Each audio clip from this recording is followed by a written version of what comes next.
李定国欠你的，来生一定相还。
下令解放20年的妻子和刚出生的女儿。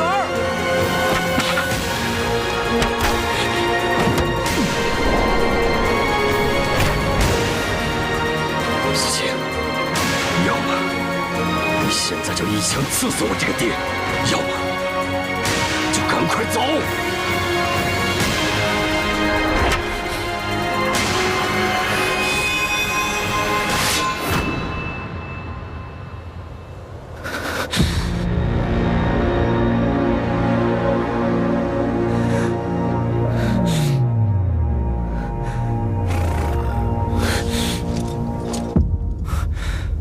父亲，儿子不敢弑父，从今往后，你不再是我爹。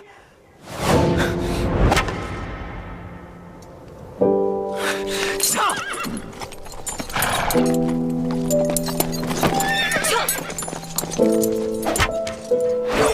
迎战！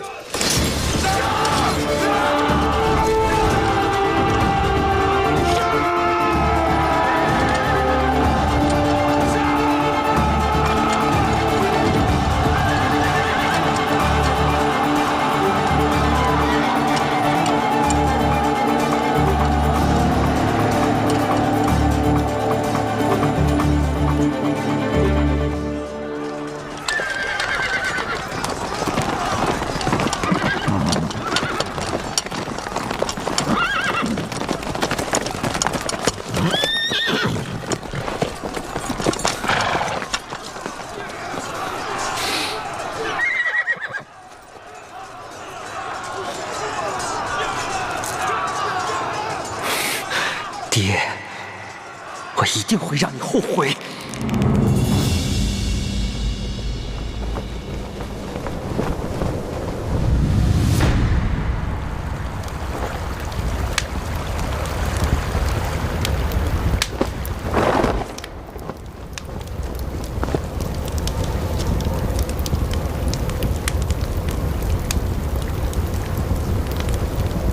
李定国一世英雄，可惜不识时务啊！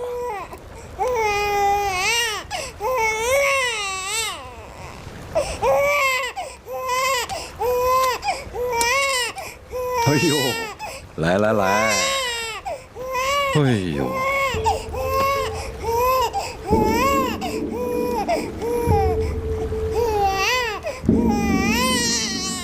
嗯。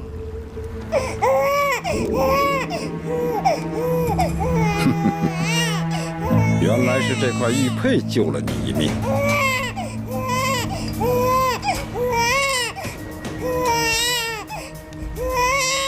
你父王斩杀我数员上将，现在我就用你来祭奠他们的亡灵。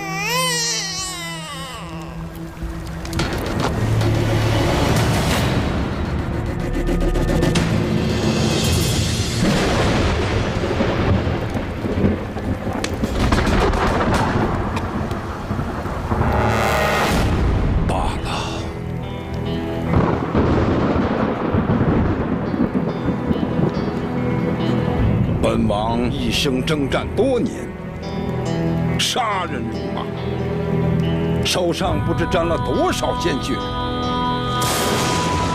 可却从未亲手杀过婴儿。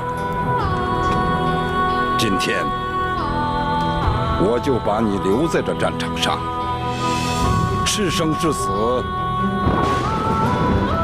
就看你的造化了。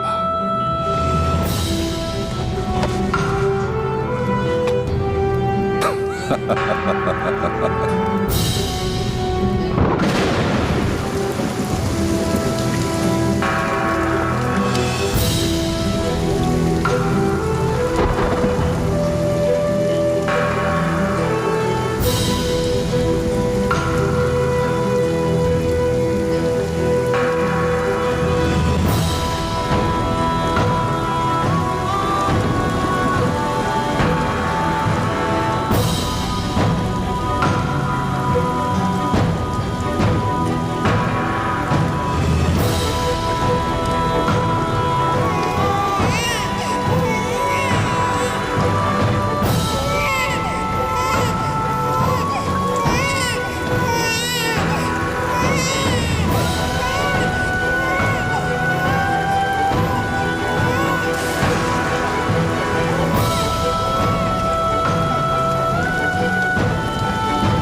相公，夫人，我终于见到你了。倩莹，倩莹，快叫爹！爹，真乖。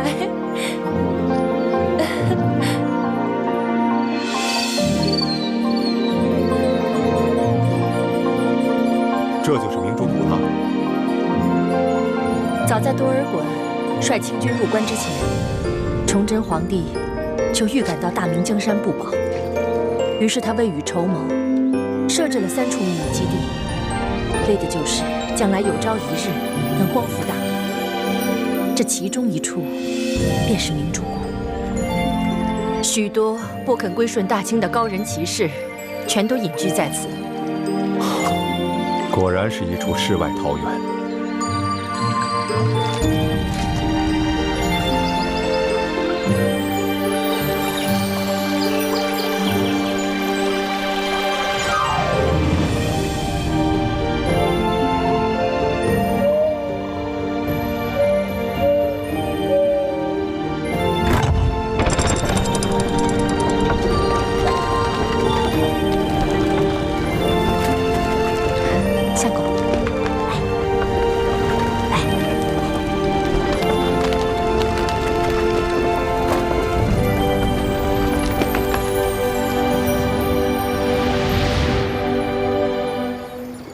久闻樊先生大名，为辅佐永历帝与妻女分离，现在总算是一家团聚了。请。相公，这些都是咱们大明最后的精英，待入谷之后，我再一一为你详细介绍。来，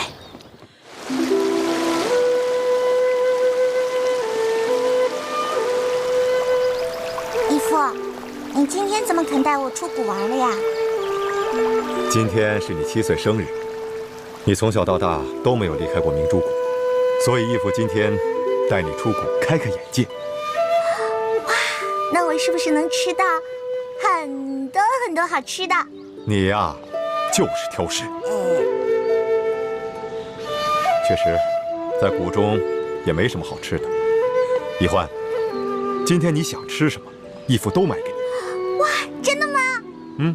太好了，我的义父最棒了。走。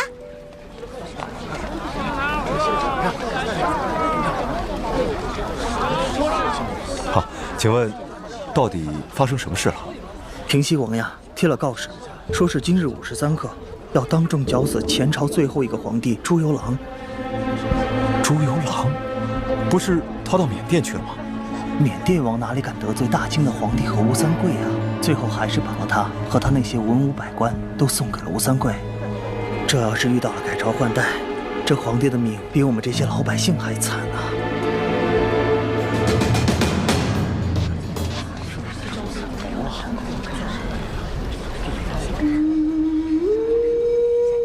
台上跪着的那个男人，还有他旁边跪着的那个女人，你好好的看看他们，记住他们的样子，永远都不要忘记。他们是谁啊？我为什么要记住他们的样子，永远不忘？先别问为什么，听义父说，好好看看他们。这是你第一次看见他们，也是最后一次看见他们了。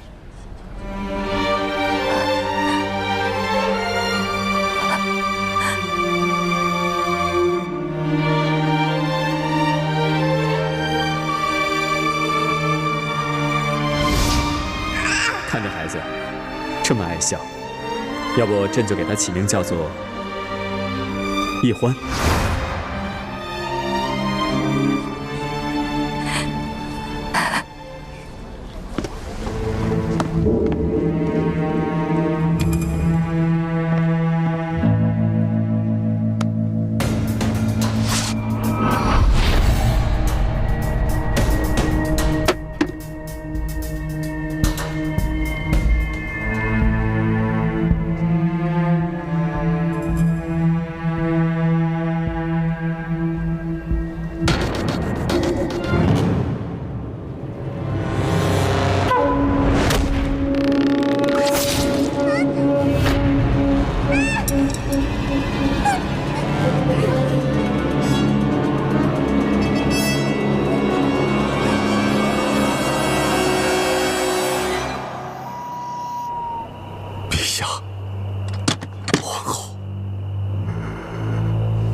范神医，你没事吧？你是晋王？他们在哪？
平身，谢太子。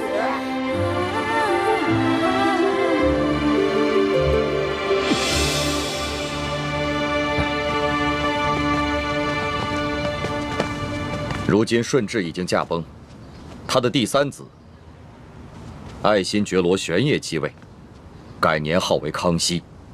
康熙只不过是一个8岁小儿，朝政实际都掌握在4位辅政大臣手中。这4位辅政大臣，他们分势而立，互相内斗，而吴三桂又与他们分庭抗礼，所以，我们将来还是有机会能够找到复国的契机的。希望各位都不要气馁。那我就宣布一个先帝遗诏，为太子跟我女儿奕欢定亲。以后我大明皇室的血脉。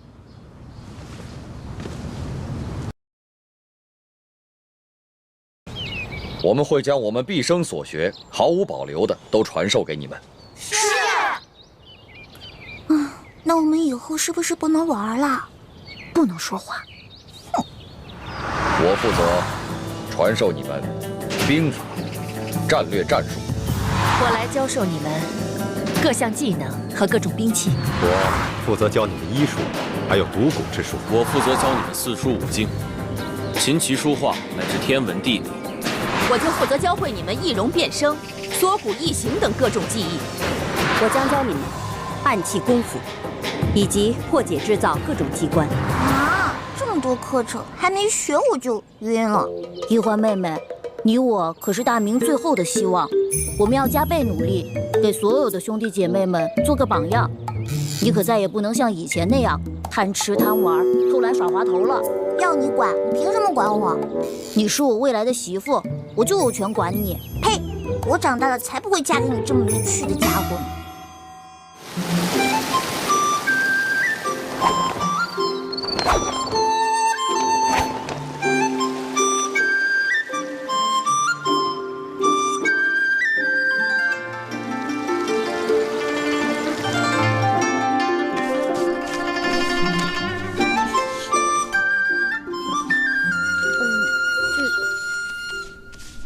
借我一下。画的真好看，你这么快的画？吴师傅，这是我做的。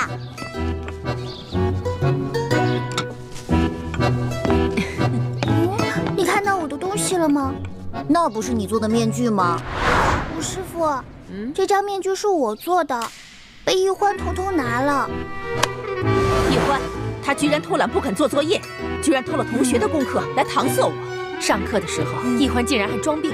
奕欢这孩子呀，比其他的孩子都聪明，只要稍加努力，前途不可估量。每次都是这样，认错认得贼快，可是一掉头就外甥打灯笼，照旧。奕欢，从明天开始，别人练1个时辰的功夫，你要练2个时辰。别人做1份功课，你得做2份。你这样根本不配做晋王的女儿，日后还怎么指望你光复大明？奕欢，不要让我失望。你这孩子，今后要多用点功了。奕欢，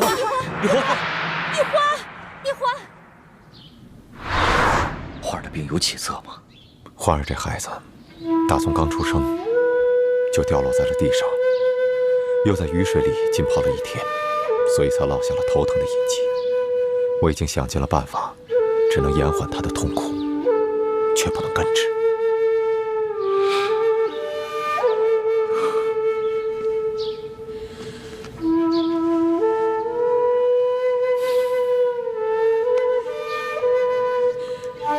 花儿，都是我害了你。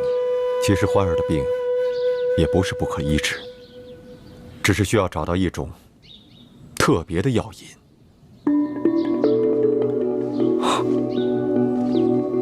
什么药引？我师父说过，世间的一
时辰之后才可以休息。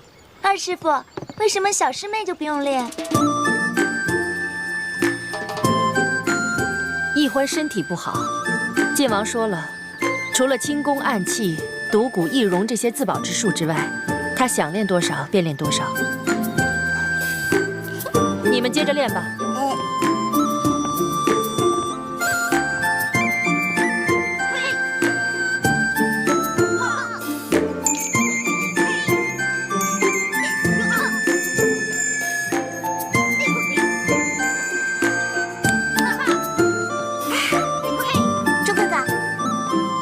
你别捣乱，徐姐姐，把你的手往前伸一点。姐姐你好棒啊！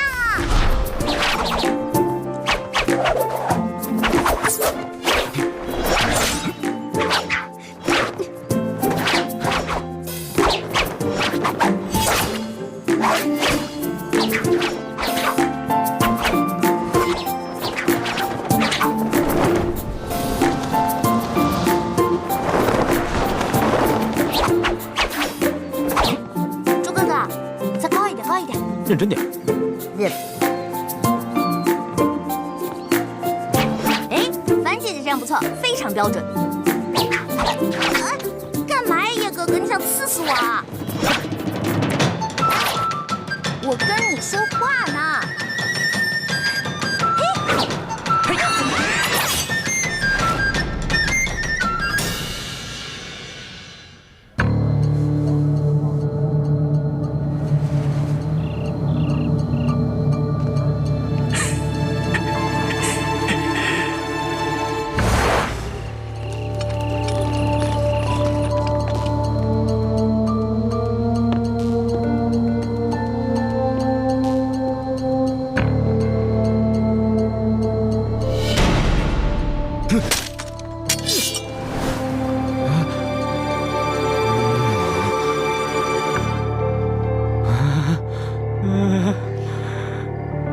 美人，87、88、89、90。谁？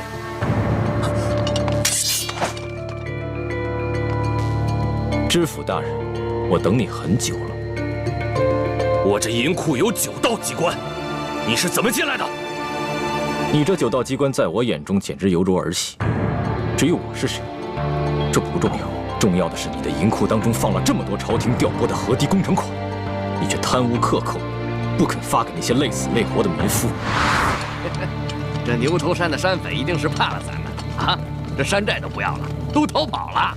可我总觉得心里不踏实，会不会他们跟咱们玩空城计啊？哎，报告将军，粮草库失火。什么？粮草库有重兵把守，怎么会失火？小的也不知道，火势太大，咱们根本控制不住，请将军速速回营增援。走，撤！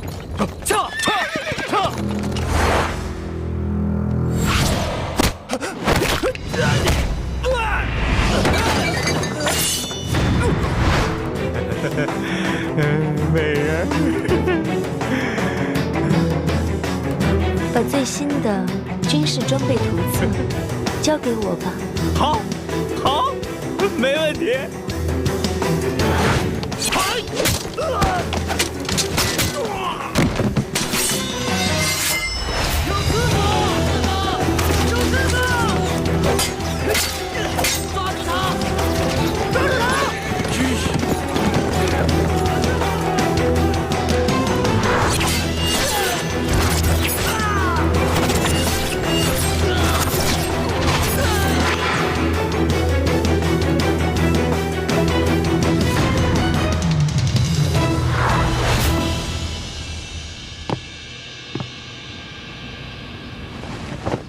这位师傅，这就是采花淫贼花太岁。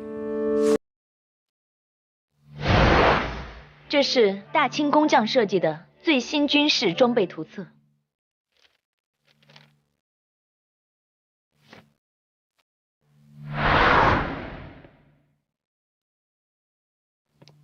清军包围了牛头寨，牛寨主飞鸽传书求救，这是牛寨主赠送给咱们明珠谷的信物。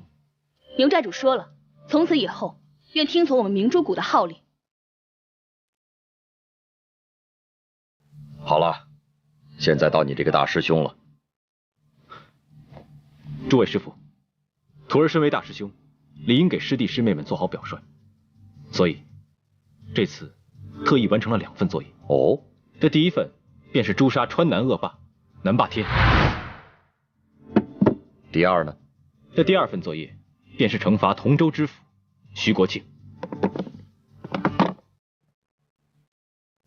义父，这徐国庆虽然克扣了朝廷的工程款，但罪不至死。更何况他还有9旬祖母跟7旬老母在堂，所以我只是逼他发放了克扣的工程款，砍下了一只左手，以示惩戒。很好，太子处置的十分得当。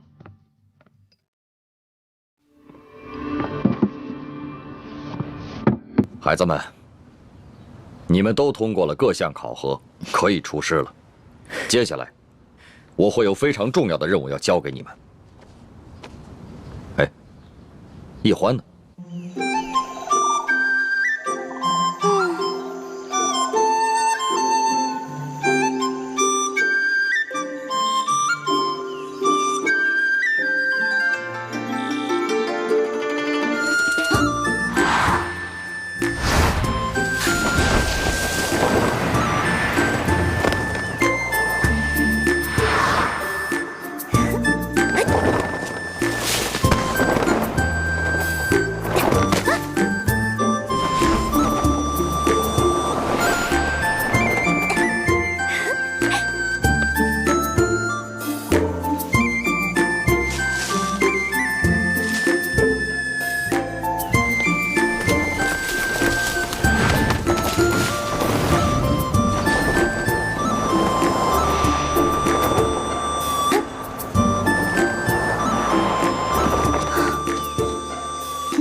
这是哪儿啊？我怎么从来都没来过这个地方？难道以前有人住在这儿？这缸里是什么？打开看看。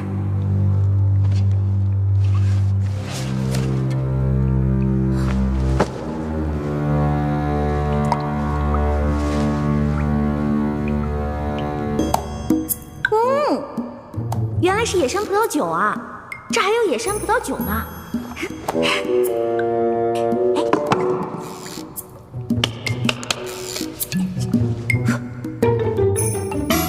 我回来了。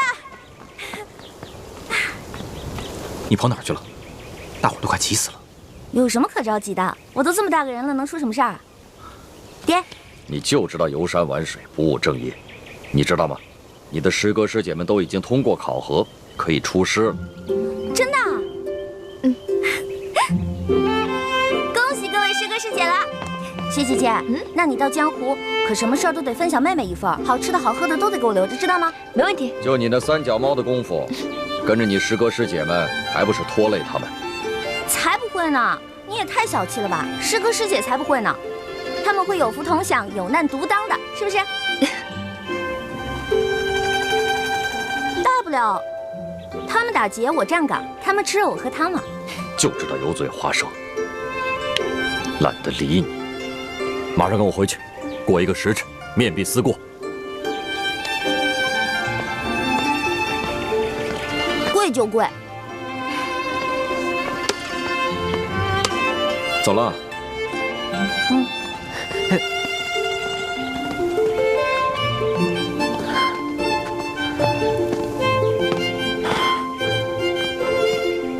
你要去山上玩了？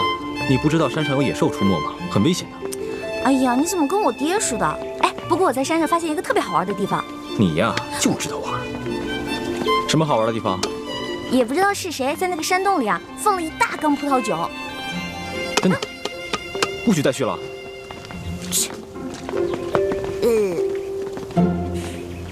徒儿参见各位师傅。你们听着，出师之后，我要你们完成的第一个重要任务，就是寻找当年崇祯皇帝留下来的一个铜匣。这个铜匣关系到我们联盟的一个绝顶机密。本来这个机密只有我一个人知道，但是现在是时候把它说出来了。你们一定要切记，每个人都要守口如瓶。徒儿明白。徒儿明白。当年崇祯皇帝自尽前几年，他就预感到大事不妙，所以提前做了准备。他把皇宫中还有国库中所有的金银财宝全都集中起来，命心腹之人藏在一个隐秘的地点，并制造了一张藏宝图。藏宝图？那我们找到了，是不是就发财啦？除了这些用以光复大明的财宝，崇祯皇帝还秘密筹建了3个基地。这第一个基地现在在台湾，由延平王郑经领导；2号基地就是咱们的明珠谷，由我和谷主陈胜男来领导。这第3个基地更隐秘，连我都不知晓。崇祯皇帝把这3个基地的资料，还有派遣到全国各地潜伏的大明义士名单，制作了一本小册子。晋王，那现在这个铜匣在何处啊？清军入关以后，这个铜匣很可能落到清军手中。不过，他们不知道铜匣的秘密。当年崇祯皇帝集结了大明王朝所有能工巧匠，为这个铜匣制造了3道机关。要想打开铜匣，必须有3把金钥匙同时插入，方能打开。如果金钥匙不齐全，想要强行打开铜匣，就会触动铜匣的机关，那么藏宝图和名册将会被损毁。那这3把金钥匙，这3号金钥匙上面有翡翠饰物，是在台湾延平王郑经手中。这第2号金钥匙上有玛瑙饰物，本来是张献忠所得，后来落到了我的手上。这第1号金钥匙上有白玉饰物，当年由永历帝亲藏。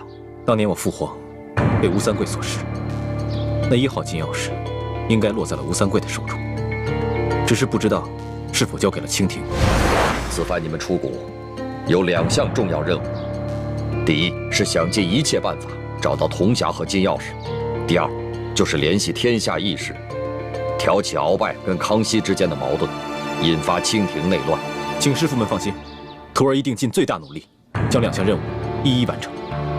好，此番你们出谷行动，一切都听太子调遣。太子，你就不要再用真实身份朱慈轩，而是用化名李建清。大家也不要叫他太子，而称他为大师兄，明白吗？记住了。记住了。 2项任务都要先去京城，你们回去收拾一下，明天一早就出发。去京城啊？太好了！从小到大我就知道京城是全国最繁华的地方，带我去吧。你不能去。为什么？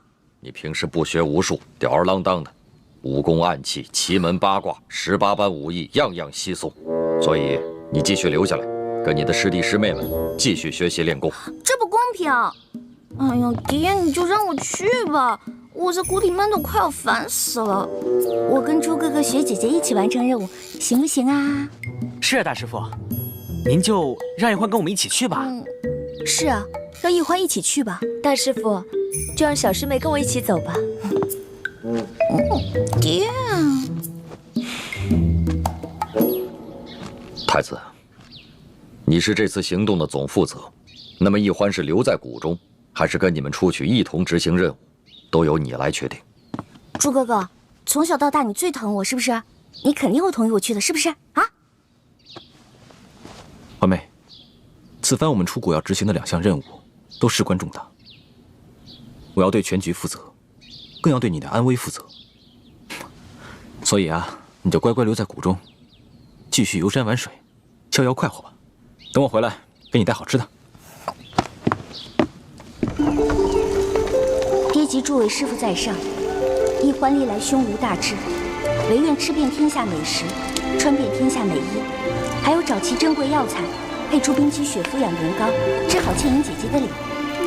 还望诸位师长原谅一欢违禁出谷，待实现3大愿望之后，一欢再回谷，负荆请罪。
常常夸耀这个机关有多难多难，还不是被我2、3下就搞定了？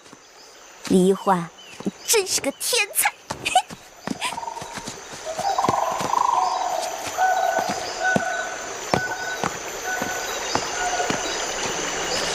船先生，你立刻飞鸽传书给太子他们，告诉他们，一欢已经出谷，让他们务必保护好一欢。既然晋王担心公主的安全，为何还要故意简化机关，放她出谷呢？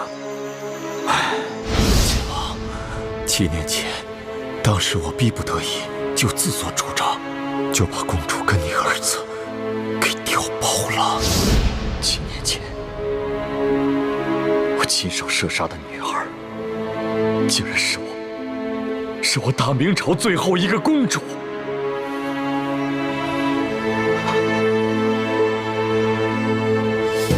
我历听过，罪孽深重啊！不，公主尚在人间。当年你那一箭，刚好射中皇后送给公主的玉佩上，所以公主毫发无伤。这些年，我一直带着她隐居在明珠谷。现在远在台湾的太子，对我们大明的志士们来说，是极大的鼓舞。如果让他们知道，大明皇室只剩下一个公主，恐怕他们就没有复国的斗志了。如今世上，知道太子是你亲生儿子，一欢才是大明最后一个公主的人，就只有你我2人了。我知道了，我马上传信给延平王，让他把太子送回来，就说先帝留下遗诏，让太子跟我女儿一欢定亲，这样他们所生的子女也算是大明皇室血脉，我们也算对得起先帝了。好，这安排甚好。一欢是先帝留下的唯一血脉，只可惜他生性懒惰，又贪图享乐。若一味保护，不让他历练，先帝在九泉之下也不会瞑目的。晋王真是用心良苦，但愿他此次京城之行能有所长进。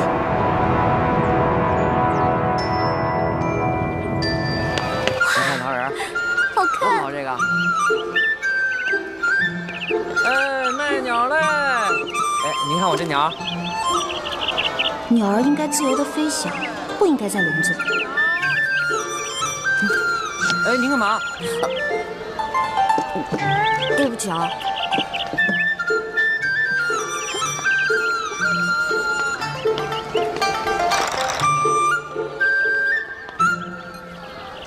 师傅们都说清廷无道，民不聊生，可为什么京城又如此繁华呢？难道是师傅们久未出国，已经不知道这个世界变了吗？让开，让开，让开，让开，让开。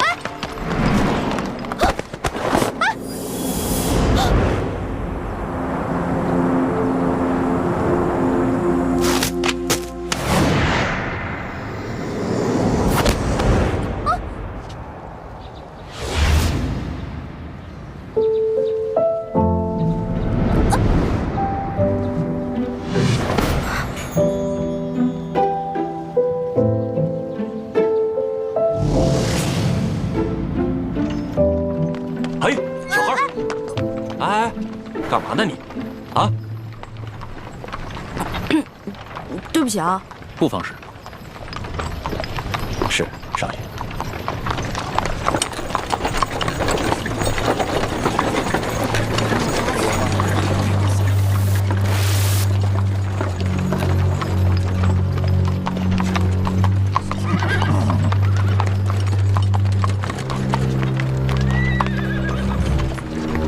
哎，他们要把这些人押到哪儿去啊？还能去哪儿？当然是菜市口了。菜市口，卖菜的地方。哼，菜市口你都不知道啊？菜市口是朝廷行刑的刑场。那他们犯了什么罪啊？那车上还有婴儿呢，也要被砍头啊？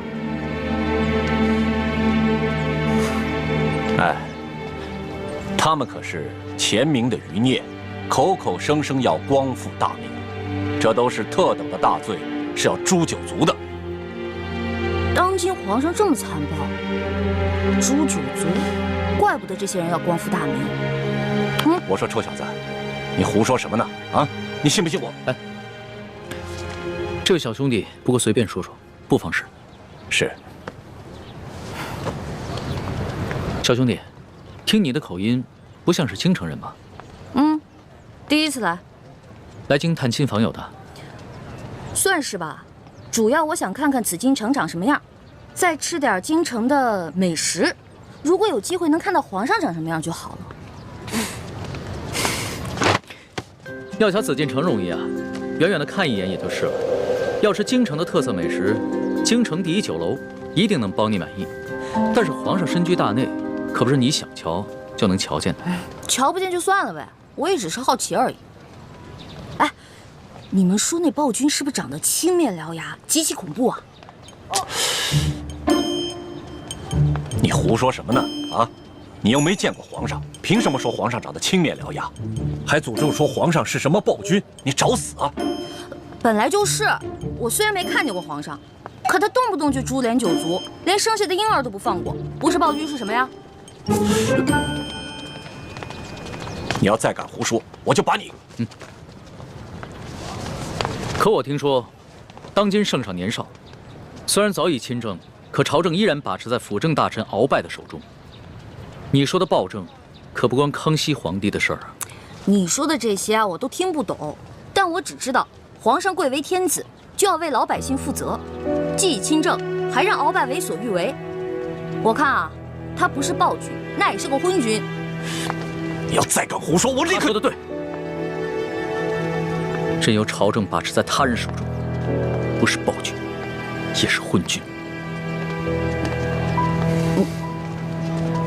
瞧他那把扇子很是名贵，我还是不要招惹这种人为妙。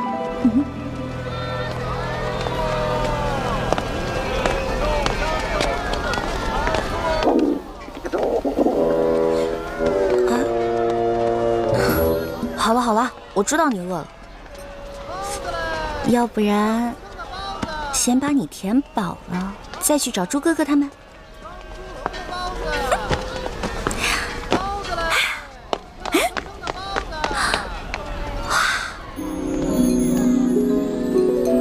这难道就是刚才那位富家少爷说的京城第一酒楼？那全京城最好吃的东西，肯定就在里面了。您慢走。哎呦，客官，您里边请。您请。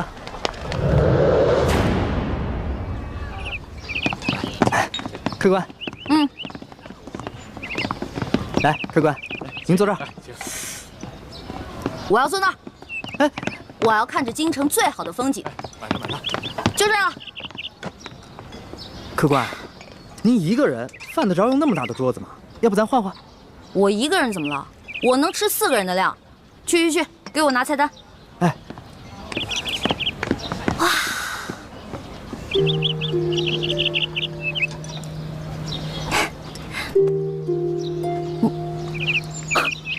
好巧，又见面了。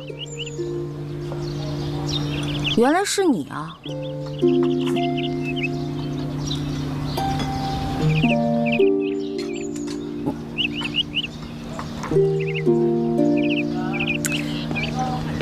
哎，这位大哥，你干嘛总盯着我看啊？我脸上长花了？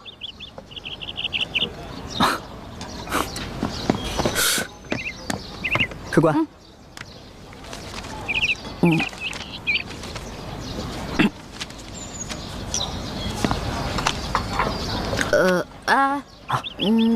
他桌子上的菜给我来一模一样的。客官，那桌还有客人没来，您点那么多，一个人吃得完吗？哎，你管那么多干嘛呀？我让你去给我做，你就赶紧做。哎，等一下，再给我来一壶好酒，我要你们酒楼里最好的酒。好嘞。去吧。哎呀，京城的鸟啊，走你！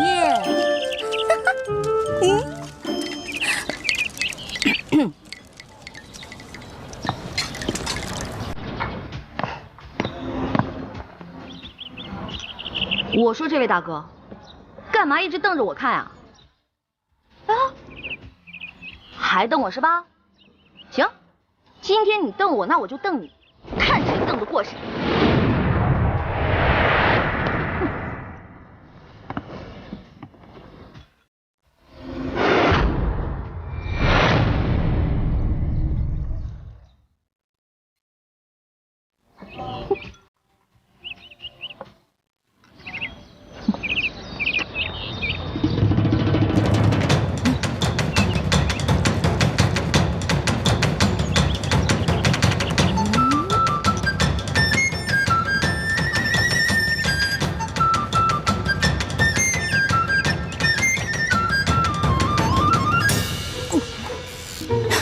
说了吧，看你还敢瞪我！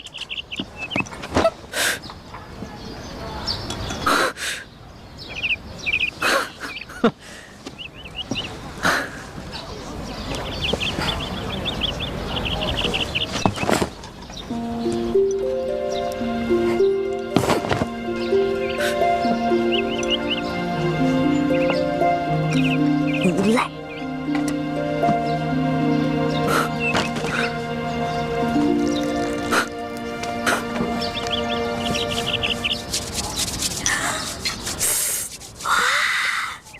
好吃的，先吃哪个？尝尝。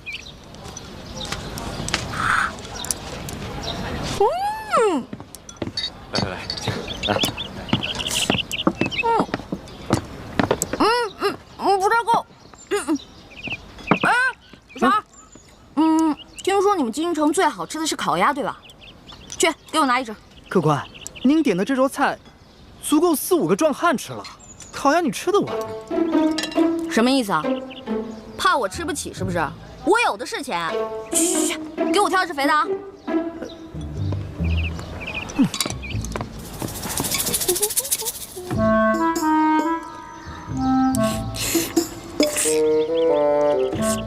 客官，烤鸭。烤鸭。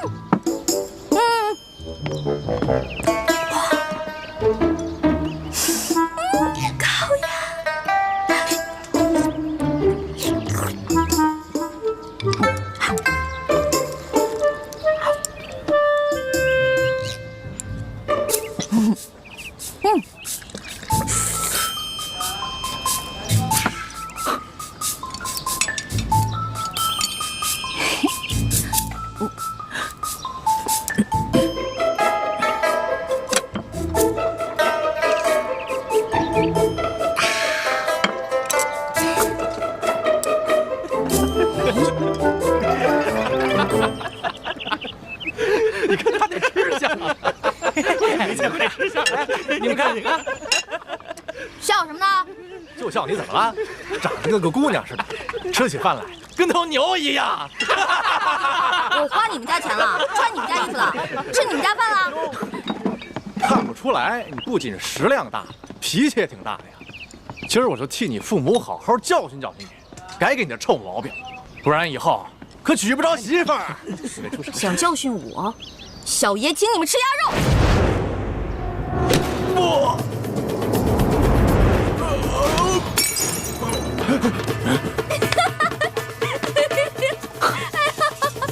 找死！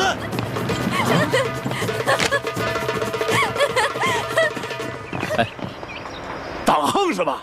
哎，各位，来这京城第一酒楼都是寻开心的，兄台何必跟这位小兄弟过不去呢？你是谁呀？要你多管闲事儿？在下龙三，小二来了。怎么了，几位爷？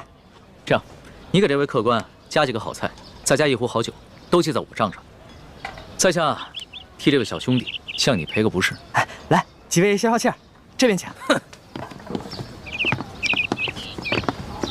小二，这些银子够不够？够，用不了这么多。剩下的都赏你了。好，谢谢爷。果然是个富家公子，哼，有钱了不起啊！别以为你替我道歉，我就会感激你。嚯！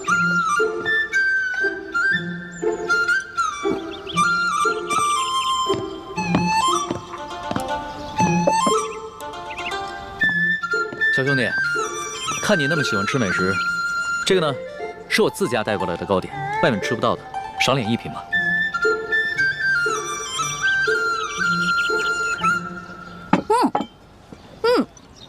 这个真好吃，你们家厨子可真厉害。哎，你那个大个子跟班呢？啊，我让他出去办事了。可惜我吃的太多了，这也吃不下了。小二，哎，来了。你帮我把这些全都包上，我要带回去。好，那请先结下账。哦。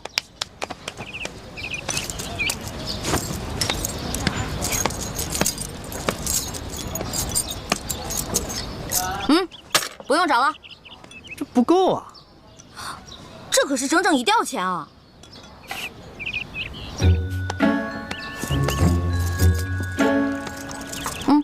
拿去。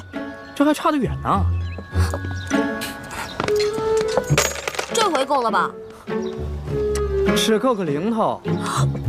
这么多钱只够个零头？你这京城第一酒楼的菜也太贵了吧？这些钱都是我跟我兄弟姐妹1年的利钱呢。这儿可是京城第一酒楼，可不是你们乡下的草棚子小饭馆。你看看咱这桌布，再看看咱们店的陈设啊！我跟你说，除了皇宫敢用黄色，普天之下没人敢用黄色，唯独本店。为什么？因为本店是先皇特许。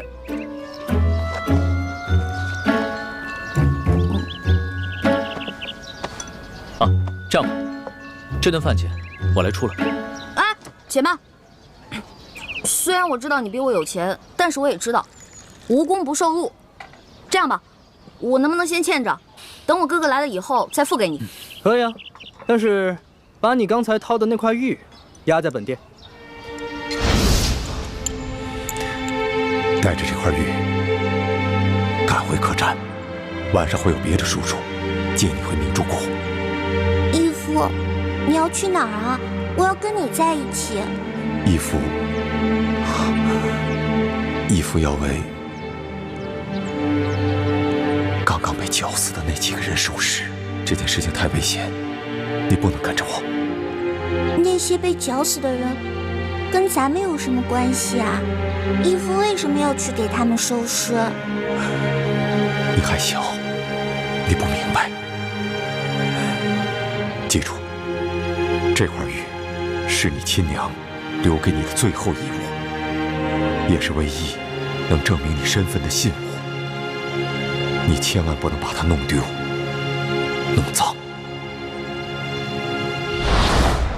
不行，这是我娘死前留给我的唯一遗物，不能给你。那客官的意思就是要吃霸王餐了。小兄弟，这个京城第一酒楼有个不成文的规矩，礼敬天下身怀绝技的能人异士。所以呢，你要是有什么绝技的话，能露出个1、2手，这样的话就可以免了这顿餐费。对，如果你实在没有现银的话，可以露手绝技给大伙儿瞧瞧。那什么样的绝技啊？来，小兄弟啊，你看到这上面挂的字画了没有？只要你能题一首诗，写一首好字儿，或者是画一幅画，就够格了。不瞒兄台，诗词歌赋、书法绘画，我样样都会，但是可能比不上这上面的墨宝吧。若是小兄弟觉得自己文采稍逊的话，那会不会什么别的？比如某种乐器、舞蹈，或者武功杂艺？没错，乐器嘛，我会好多种，舞蹈、杂艺、18般武艺，我也都会那么一点点。但是绝技，恐怕还谈不上吧。原来客官所学杂而不精啊！你，哎，人的精力是有限的。这位小兄弟啊，年纪轻轻的就什么都会，已经是很难得的奇才了。这样吧，小兄弟，你就挑你最精湛的技艺来露一手，看看是否合格。若是不够格的话，我来给你做担保，等你找到你哥哥再来结账不迟。好，就听龙少爷的，挑个您最拿手的，来一个给大伙瞧瞧。好，来一个，多谢兄台。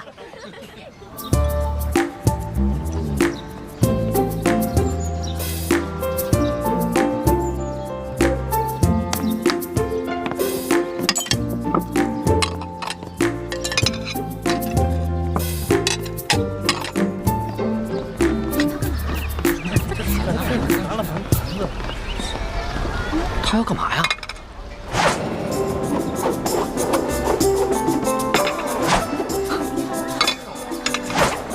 小兄弟，你这手上功夫虽说不上如何，但也算不错。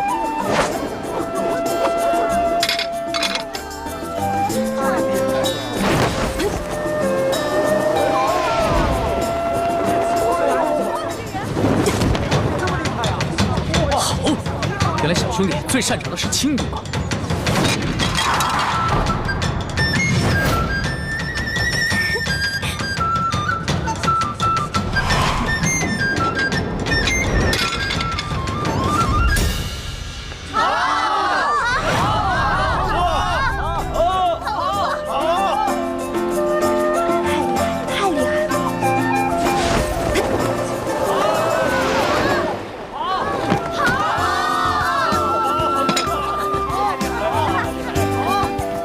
走了吧？当然可以，还请您留下高姓大名，下次再来本店提您名字可以打折。姓名就不必了，朱门酒肉臭，路有冻死骨。你这京城第1酒楼的一顿饭，够我跟我兄弟姐妹过1年了。先撤了。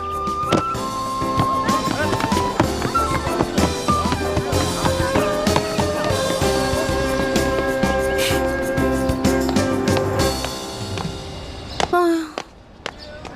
没想到来京城的第1顿饭花了我这么多钱，还没找到朱哥哥他们就变成穷光蛋了。要是再找不到朱哥哥的话，那我就要露宿街头了。等会儿那个龙三出来，他往那边走，我们跟过去，然后把他抓了。龙三？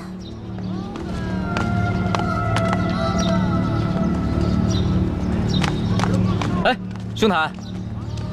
我这样追上你呢。哎，兄台，喂，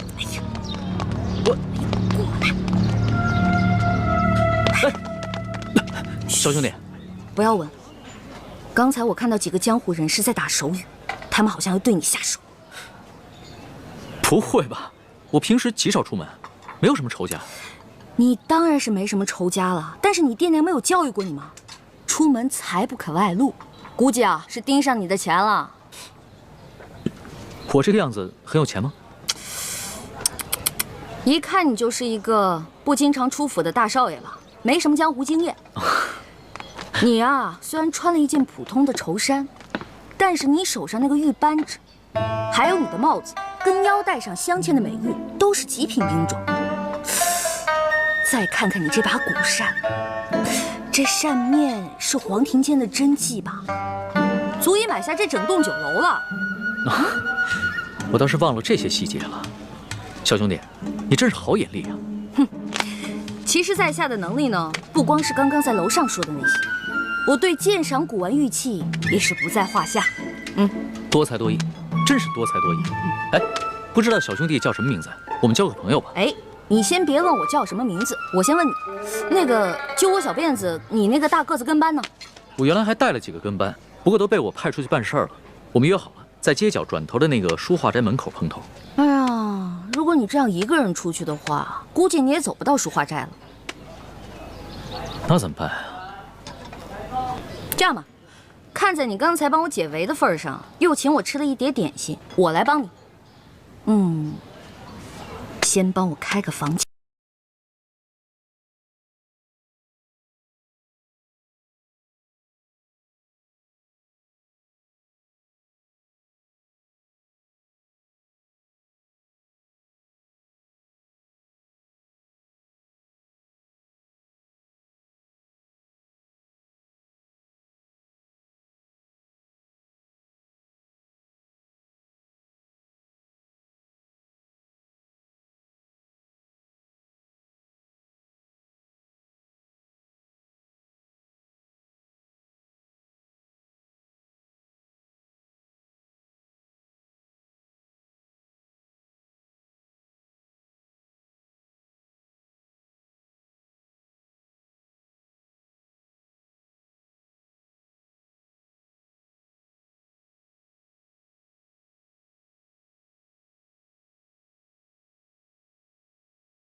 意思啊？那就多谢小兄弟了。想不到这天子脚下，北京城内光天化日还有人抢劫绑架，也难怪朝廷会实行严苛的刑罚。亏你还饱读诗书，这什么狗屁道理？推行暴政，我虽然不懂国之大事，但是我也知道，唯有仁政才能治理天下。还愣着干什么呀？赶紧去换衣服呀！哦。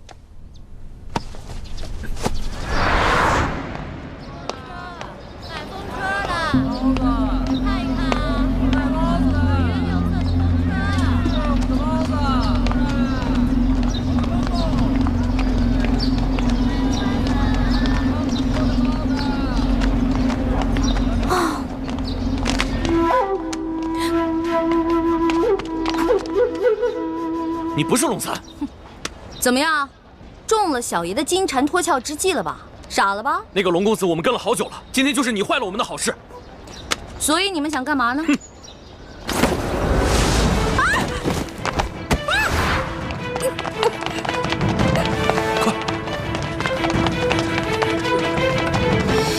完了完了，这下惨了，龙三啊！我不过吃了你一碟点心，却要把一条命赔给你了。你肯定会误会我顺走了你的财物，在背后骂我见利忘义、不讲信用。哎呦，真的是冤枉死我了！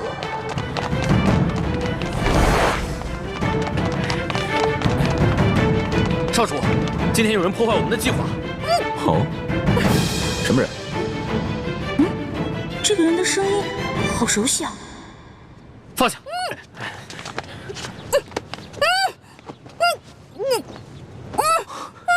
欢妹，怎么是你啊？把绳子解开。猪哥哥，猪哥哥，怎么会是你啊？少主，这位是？她是我的小师妹一欢。啊，这些打架劫舍的人，你认识啊？你别胡说，他们都是我们联盟的好兄弟。一欢姑娘，刚才真是多有得罪，没想到我们居然是大水冲了龙王庙。你们为什么要劫那个龙三啊？京城的达官贵人们都爱去那第一酒楼，所以我们在酒楼当中也安插了眼线，方便我们打探消息。这几天来，我们发现那个龙公子经常出现在第一酒楼，暗中查访各种民间消息，行迹可疑，出手又非常阔绰，所以我们打算绑了他，盘问盘问，顺便从他身上捞点钱财，用作咱们联盟的活动经费。没想到啊，却让你给破坏了。哎呦，实在不好意思啊，各位，我不知道你们是自己人，我还以为他们是绑架良民的土匪呢。我一大早就接到师傅们的飞鸽传书，说你也来了京城，让我务必保护好你。我正想着怎么才能找到你，没想到我们竟以这种方式见面了。这家慈航药铺是咱们联盟在京城的据点之一，掌柜的还有店里的伙计都是咱们联盟中的兄弟。我现在的身份是这家店里新聘的坐堂郎中。你给我记住了，以后在外人面前要叫我李建清李先生，不许再叫我朱哥哥了。知道啦。周哥哥，叶哥哥、雪姐姐、樊姐姐呢？他们都出去执行任务了。哦，我呢，在指挥兄弟们绑架龙三儿。没想到却歪打正着碰上了你。对了，你为什么要帮龙三儿啊？这个嘛，我先进去换件衣服，出来再跟你说。